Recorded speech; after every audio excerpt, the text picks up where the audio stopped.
Assalamualaikum warahmatullahi wabarakatuh. Hello everyone, welcome back to Laili English. Bersama saya Miss Laili, today we will talk about an interesting topic. Judulnya adalah Guru Go International.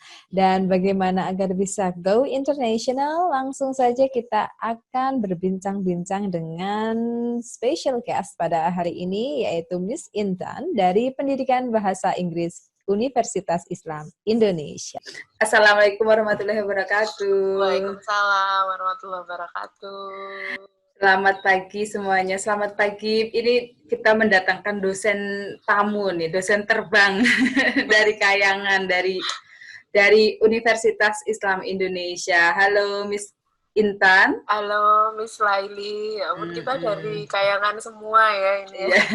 Ya, tapi Kayangannya beda. Kayangan Utara dan Kayangan Selatan ya. Iya, jadi Miss Intan ini kan sudah publikasi Scopusnya udah banyak gitu ya, sementara belum, masih sedikit yo. Iya, tapi compare to saya yang masih belum pernah publish dan sedang berusaha publish ini kan publish. Amin ya. Jadi mau minta petunjuk gitu ya, mau minta tips gitu. Dan saya rasa banyak juga teman-teman guru itu yang nasibnya seperti saya belum kenal apa sih itu Scopus. Kenapa harus Scopus? Jadi ceritanya hari ini kita mau tentang publikasi ke Scopus. Nah, kalau kita kalau kami kan nggak ngerti itu Scopus apa. Ketika diwawancara sama itu waktu mau masuk LPDP kan ada wawancara ya Sis ya. Ditanya ini mau S3 publikasi Scopusnya berapa? Dan aduh Bu, saya Scopus saja belum tahu. Saya jawab gitu. Jadi kalau dengan latar belakang profesi apapun ketika apply S3 emang akan ditanya how many publication do you have gitu ya berarti. Ya ditanya. Jadi walaupun saya dari background-nya guru kan jarang ya. Walaupun sekarang sudah mulai banyak sih teman-teman guru ya yang sudah mulai publish di jurnal Scopus. Tapi kalau saya kan belum pernah, jadi mau bertanya ini. Akan, bismillah ya. Iya. Jadi sebenarnya Scopus itu apa sih Mbak Intan? Miss Intan ya. Ibu-ibu ini. Iya. Jadi sebenarnya kalau dalam dunia ini penelitian itu ada yang standarisasi. Jadi seperti halnya kayak pengajaran itu kan ada standarisasinya dari kurikulum misalnya. Kalau kita di Indonesia, saya pengajar, Miss Laili juga pengajar, itu kan kita patokannya sama kurikulum nasional yang standarisasi. Nah, untuk penelitian itu juga ada yang seperti badan yang menstandarisasi, yang mengakses apakah penelitian yang kita lakukan itu layak untuk disebarluaskan gitu. Saya kayak Pons, malah iklan.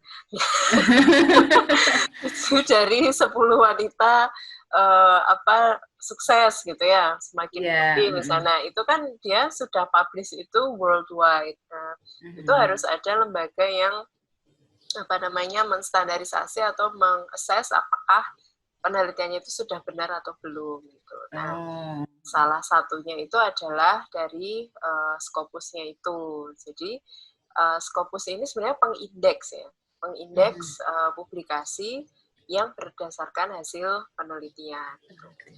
Nah, sebenarnya juga nggak cuma Scopus sih, sis. Ada juga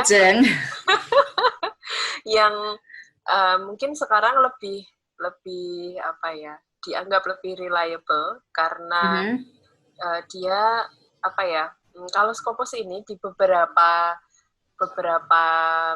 institusi itu ada yang take it for granted sehingga pay huge amount of money, huge-nya itu bisa sampai 2 digit soalnya.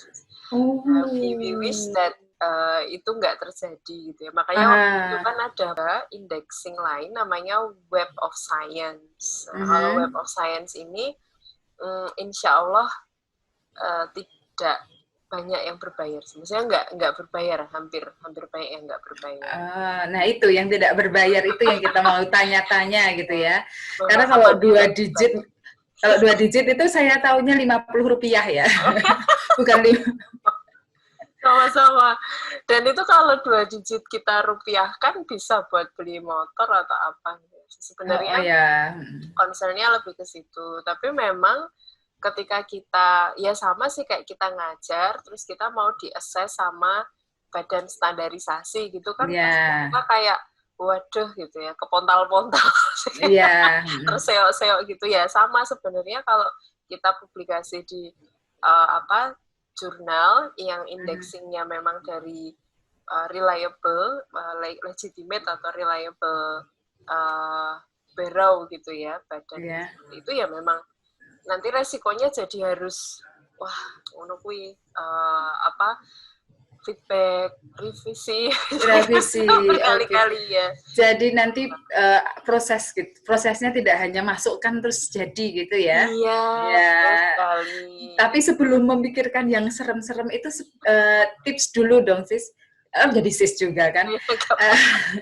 Kalau untuk kami yang pemula ini newbie alias bahasa Koreanya makne gitu ya, yang belum pernah publish ke Scopus ataupun ke jurnal yang terindeks lainnya. Nah, itu sebenarnya apa sih yang langkah pertama yang harus kami lakukan? Jadi kalau sebenarnya ketika kita jadi pengajar itu punya benefit yang lebih banyak daripada yang tidak. Kenapa? Kenapa? Karena gini, ketika kita mengajar itu kita punya banyak inspirasi. Ngajar sendiri itu kan domainnya banyak ya, dari persiapan lesson planning. Nanti habis itu kita ada developing material. Terus kita classroom manajemennya, material delivery-nya, assessment-nya, banget ya. Iya, pepak ya. Iya. Nah, terus ada diapakan itu? Diapakan. Ada sebuah pendekatan di Harvard Uni di School of Education-nya itu namanya data wise. Jadi Bapak Ibu guru ini sebenarnya udah punya data. Malah udah punya data sebelum perlu membuat proposal untuk ambil data. Sebenarnya. Jadi kayak misalnya lesson plan itu nggak mungkin kan nggak buat. Nah itu sebenarnya kalau kita rajin untuk mengumpulkan, itu bisa kita pakai untuk insight. Ini data-data ini bisa dipakai untuk penelitian. Nah